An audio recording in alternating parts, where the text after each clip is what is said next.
Hi everyone. Sorry, I was just pinning my comment down there. I'm just gonna give everyone a few minutes to join me. Um, Hello, Scarbright, Louis, Snow Art. I'm just gonna wait for a few minutes before everyone joins me. My name is Maria Tapal, and let's wait for a few minutes before everyone comes in. Hi Munira. Hello Khadija. Nice to see you here.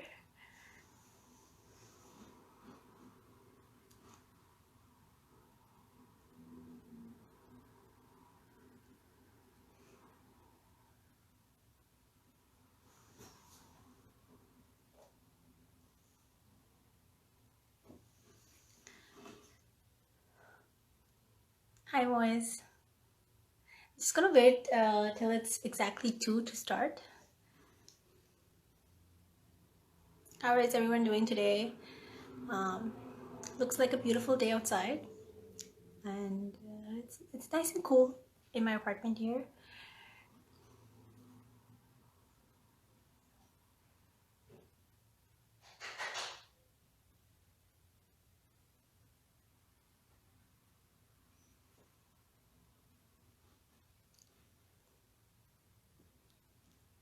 Hi Abdul Qadir. Hi Gilben.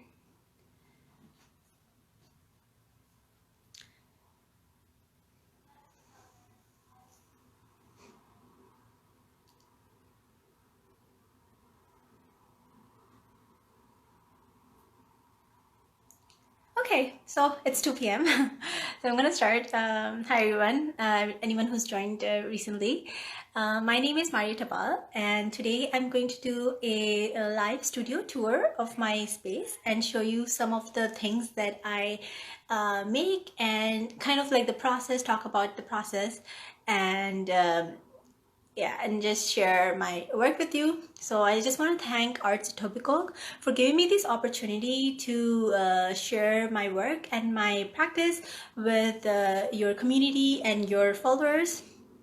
This is a really exciting opportunity for me, especially in this time of uncertainty, where everyone is like there's a lot of challenges for everyone and for artists especially. So thanks Artists Etobicoke for giving artists this opportunity.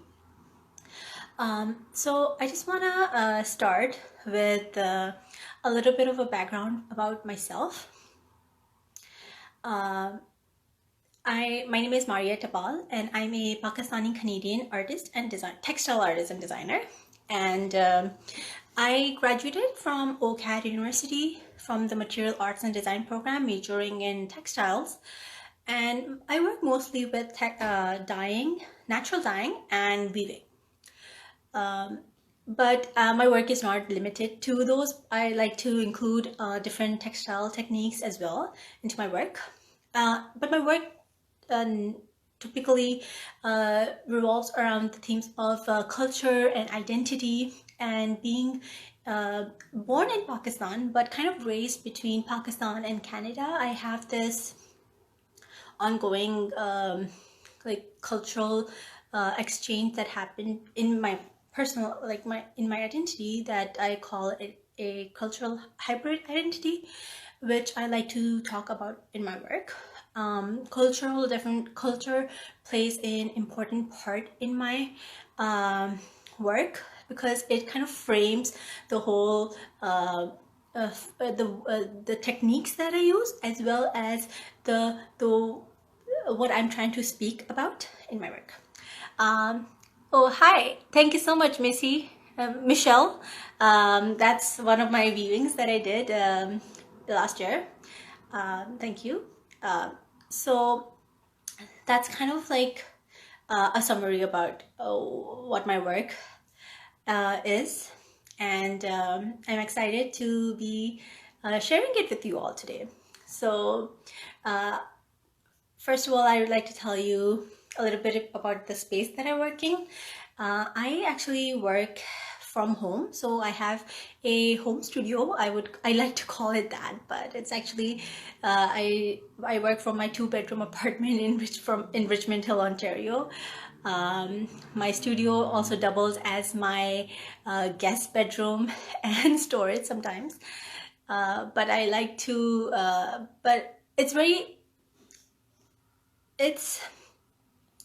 I'm very blessed to have this space at home to create, especially during this pandemic, because people have been stuck at home and not been able to create because they don't have everything that they need to create with at home. But I'm really blessed and privileged to have my loom, my dye kitchen, which is actually my normal kitchen, but everything at home, and I can make even during this time.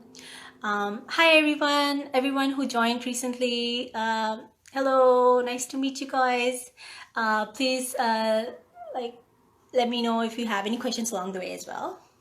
So now let's move on to the fun part. I will show you a little bit of the space that I'm sitting in right now, which is my studio, but also my guest bedroom.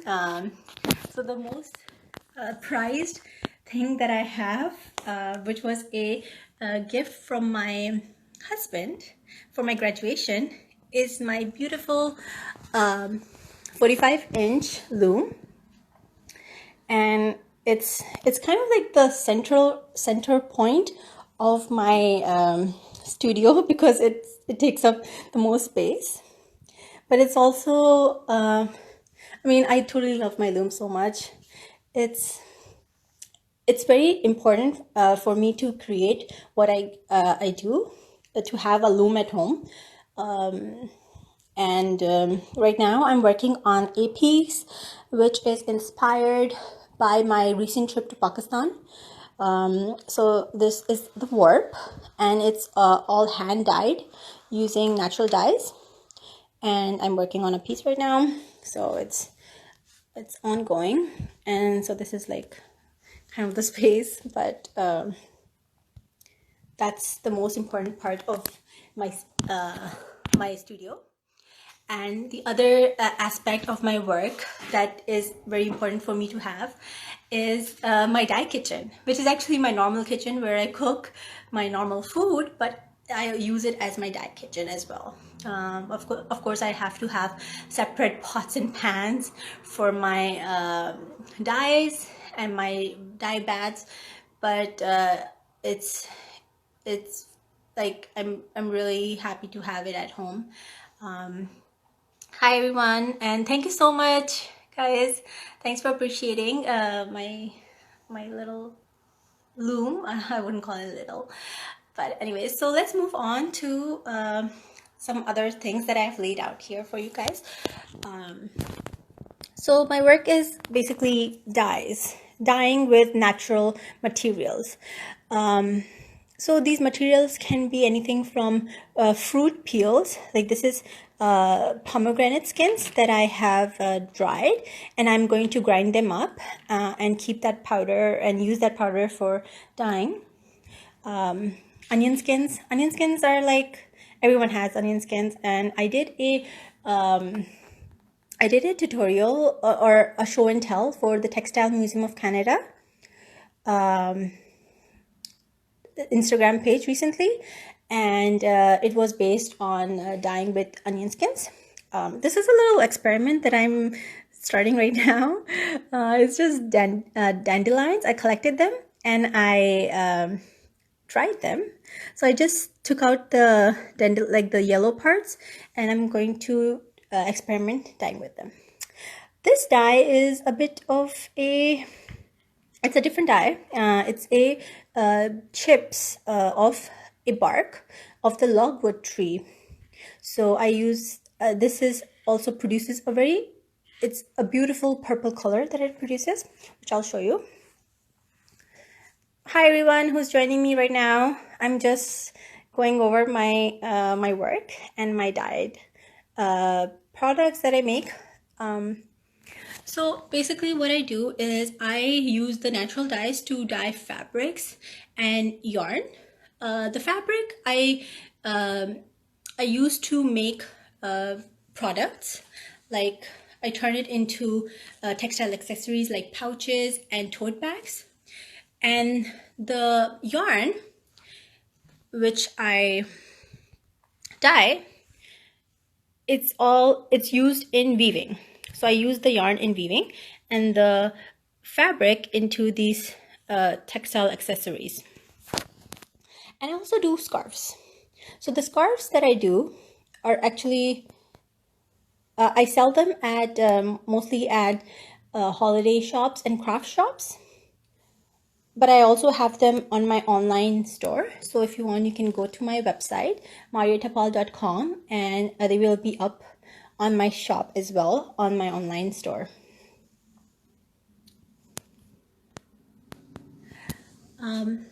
So since someone commented about the backdrop, I just want to show you this.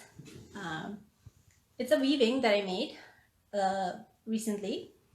And so one of the aspects of my work is looking at the ways that I can be conscious of the way I consume things and I create my textile pieces. So using natural dyes is one of my one of the reasons that I want to make sure that I don't add to the already textile waste that there is. So I like to use natural dyes which reduce textile waste and chemical use. Oh, Khadija, oh, thank you so much, Batul. And Khadija is just asked me a question. What is your favorite thing to dye with? Oh yeah, I haven't spoken about that yet. But my favorite thing to dye with is indigo. Indigo is a plant which, when oxidized, it creates a very beautiful blue color. It's my favorite color and favorite thing to dye with, which I will show you the products that I have and the dyed fabrics that I have. So moving on to this piece. So I wanted to reuse fabric scraps and create and use them in such a way that I can make a weaving, like weave with it. These fabrics that I wove with were supposed to be donated. Well, yeah, but they would have just ended up in the landfill. So I know, like, we think that if we donate something, it's going to go to a new home, but most of the time it gets sent to a landfill because it's not up to the mark of being resold. So I wanted to make sure that those scraps that I had, or the fabric that I had, was used up in a better way. Hi, Miss Upside Down. Nice to see you. Nice to have you with my online tour. And Midnight Madness, thank you so much for appreciating the concept. So that's why this piece is very important for me, because I'm trying to upcycle already used clothing into new things. So this concept is something that I'm developing over this time that I have right now when I'm at home and I have the extra time of reusing or upcycling things to restyle something. So I want to show you this shirt that it's a friend's shirt who gave me this shirt to dye because it was a white shirt and she wanted to restyle it. So that's what I did. This is the indigo dye that I use for this piece, and I think just dyeing it in a certain pattern gave it a new life. So this is a concept that I'm looking at right now and want to work more on as I proceed.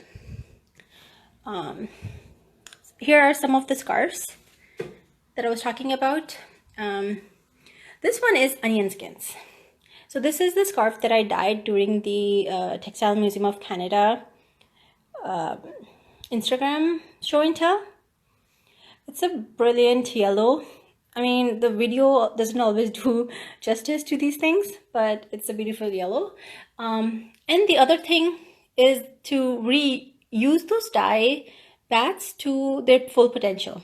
So this was the first dye, so using that same onion skin bath, and this was the second. So as you can see, there's such a difference in color because the strength of the dye was reduced when it moved from this color and then to this.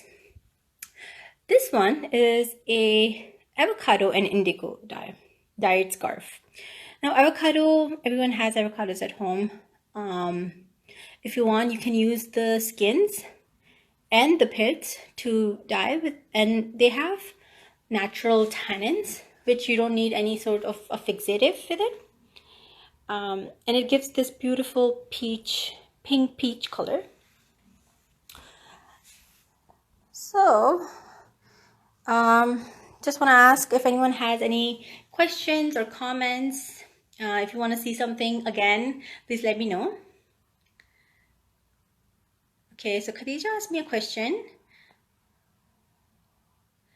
Yeah, so working from home kitchens, as I do right now at my home as well, the idea is to reduce chemical.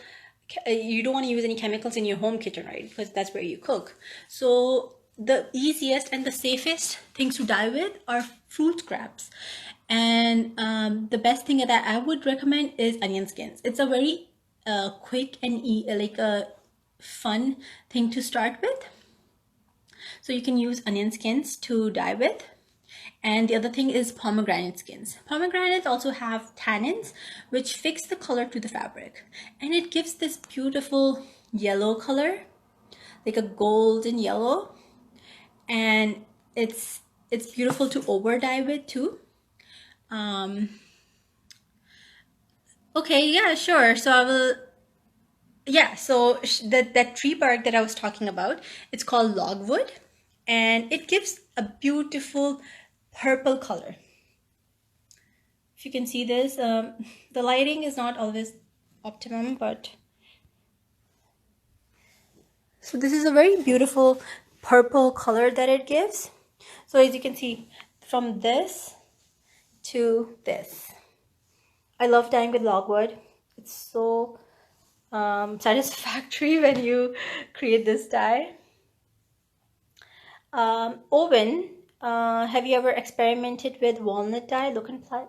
Yes, definitely. When I was in school, someone dropped a huge bag of black walnuts, and some of them were rotting, some of them were still whole, and I used that to create the walnut dye. Now walnut, the black walnuts, they can give you a range of colors. You can shift those colors using mordants, but the basic color that it gives is a really beautiful beige or camel color that you can get, the brownish color, and it's a really fun dye actually. I have there's a walnut tree right across the street, and it's on the tree is the fruit falls on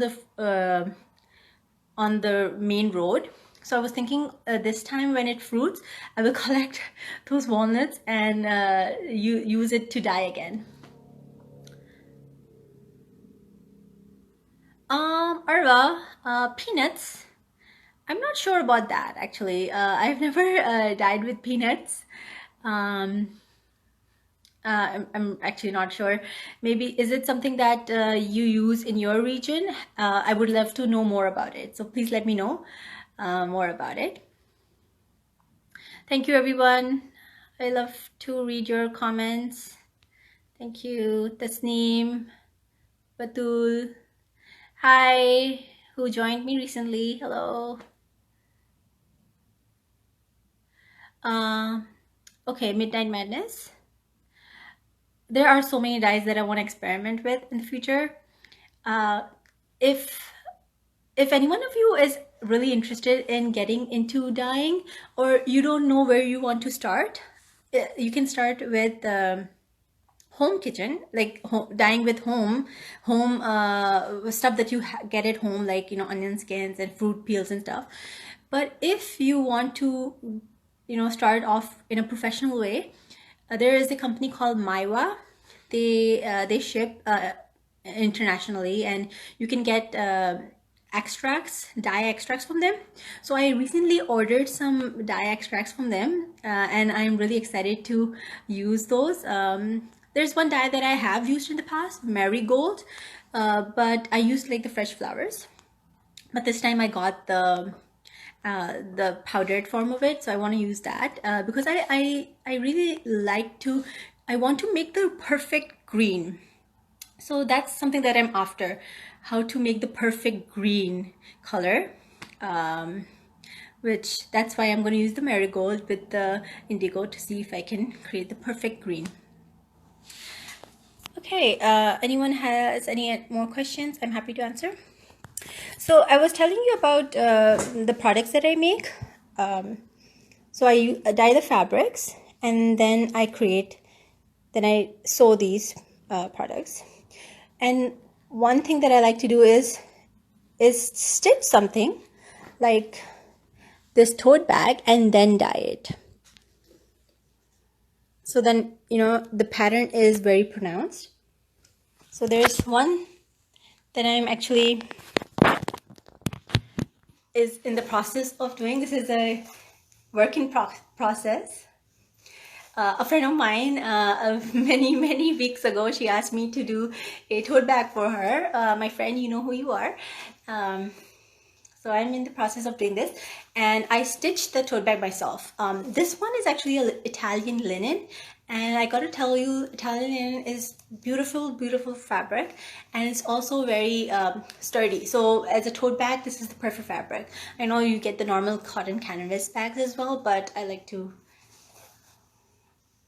the feeling of this fabric a lot. Oh, okay. So Irva wants to see something in turquoise.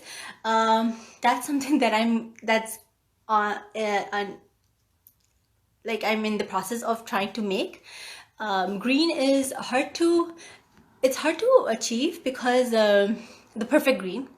And because you know you want to use the right colors to mix, but that's something that I'm actually really working towards. And I just want to see some of the other Khadija, yes, that's my dream, to actually have my own dye garden. That's not possible when you're living in an apartment, especially in climates like of Canada, where you cannot have stuff out all year round. But that's something that I want to have something in the future, that like have my own dye garden.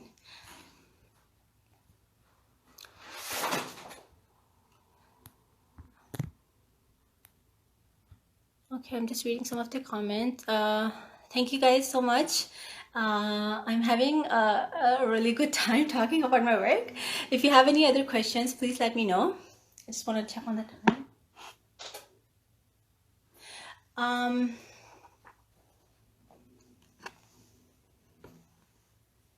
So I just want to show you another scarf that I did, which is actually my favorite scarf. It's a cotton scarf, and it's dyed in like this gradation color with indigo. And this is actually my favorite scarf.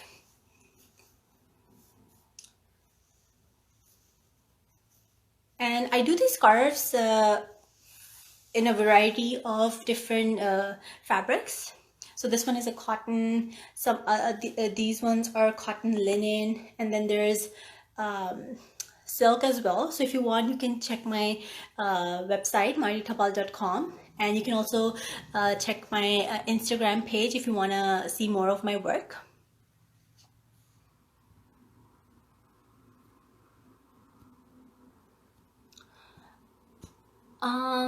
So someone asked, are there community gardens nearby that you could access?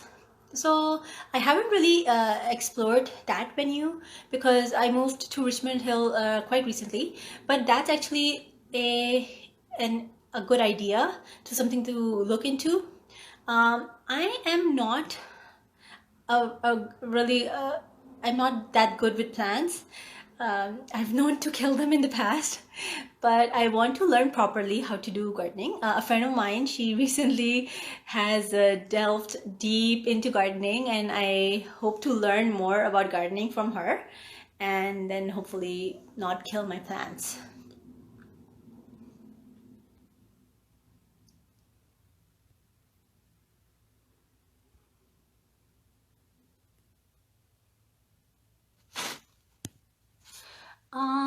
Munira.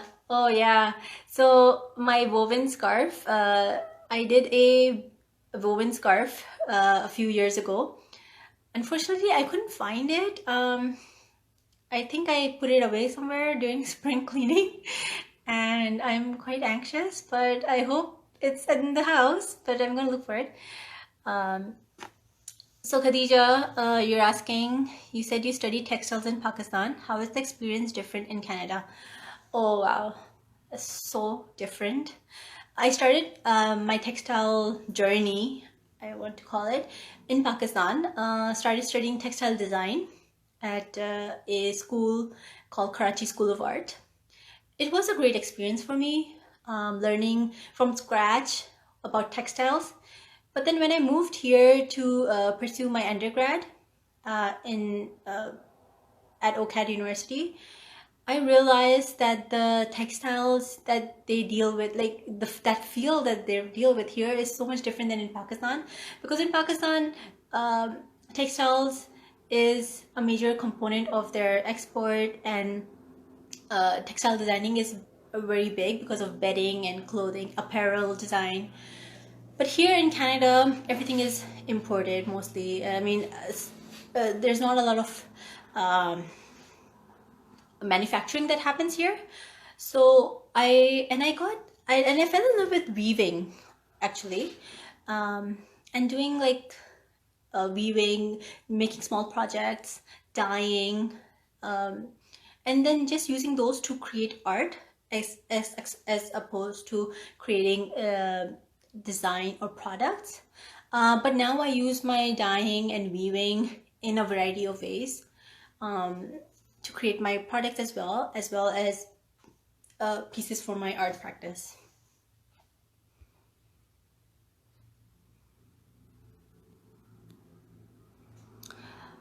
What is your favorite thing to weave on the loom? So in this time since I graduated, and before even, I haven't really made any, like, a lot of things for myself. The only thing that I made for myself was a scarf, and I love that. But my favorite thing to actually weave on the loom is overshot weave. It's a North American weave pattern. It's a patterned weave. So this weave is actually overshot weave, and that's my favorite weave to weave on the loom. And I mean, I don't particularly use my woven pieces to create something in particular, but then I sometimes use I just use the overshot weave for its pattern quality. In 2019, at the Textile Museum of Canada, I participated in this joint fundraiser for Sunshine Project and for Textile Museum of Canada called the Doll Project. And I created this doll. I created a woven piece for to create the doll itself, and then it was auctioned off for charity. And I think that is the most favorite piece that I have created so far. If you want to take a look at that particular piece that I'm talking about, you can check it out on my Instagram page as well as in my portfolio on my website. Khadija, do you find it hard to have hobbies when art is both your career and your passion? Yeah, very much. Because it's, I mean, this is also my hobby. Like, I mean, when I'm sewing something or making something, it's fun for me, but at the same time, I also have a pressure to make deadlines or like have it like a perfect quality.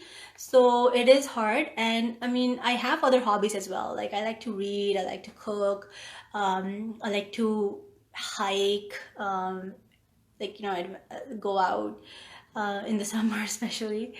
But it is hard to have both, it as a hobby and a career. Arva, I have tried using my weaving for pouches, and I made it once, and I sold it at a holiday show. Uh, it was it was really fun, that show, and that the guy who bought it for his wife, he said that his wife would love it, and I hope she did.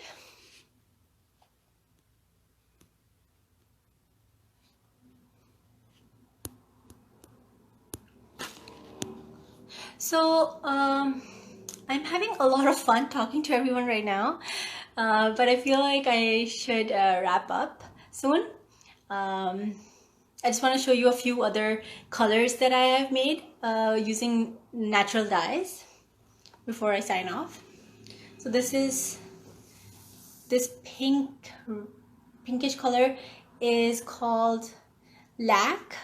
It's an insect, and I use an extract to get this color. And this beautiful color is, of course, indigo.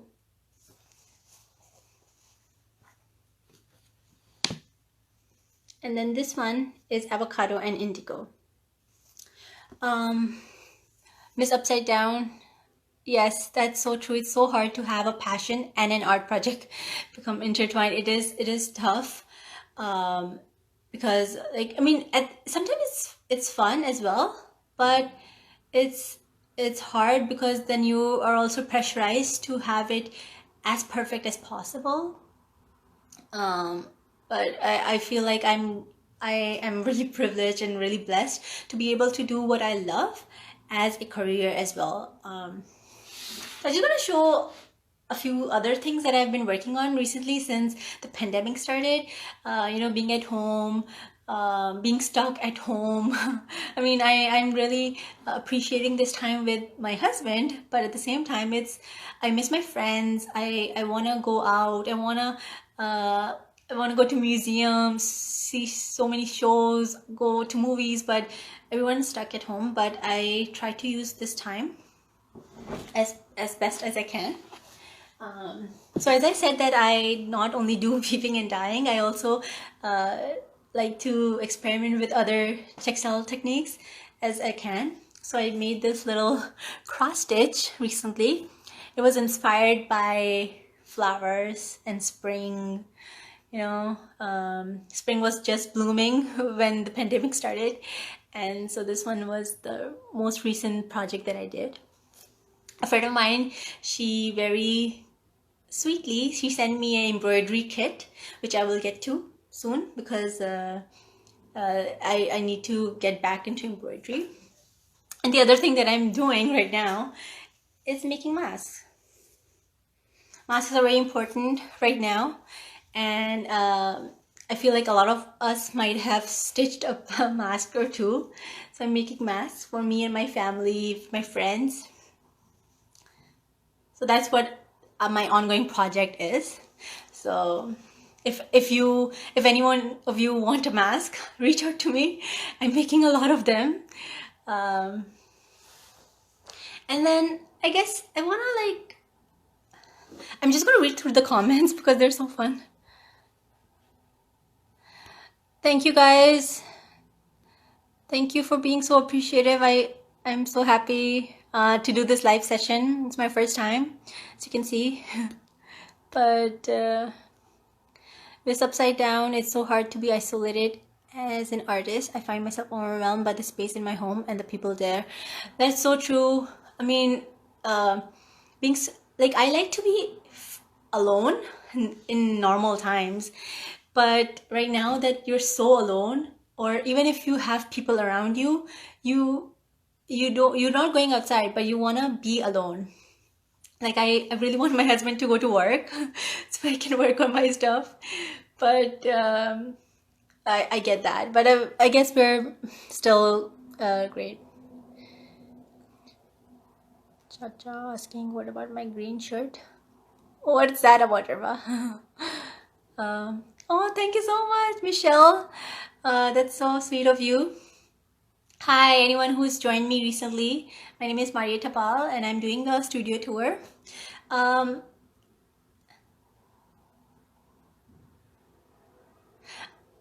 Miss Upside Down, I feel like you're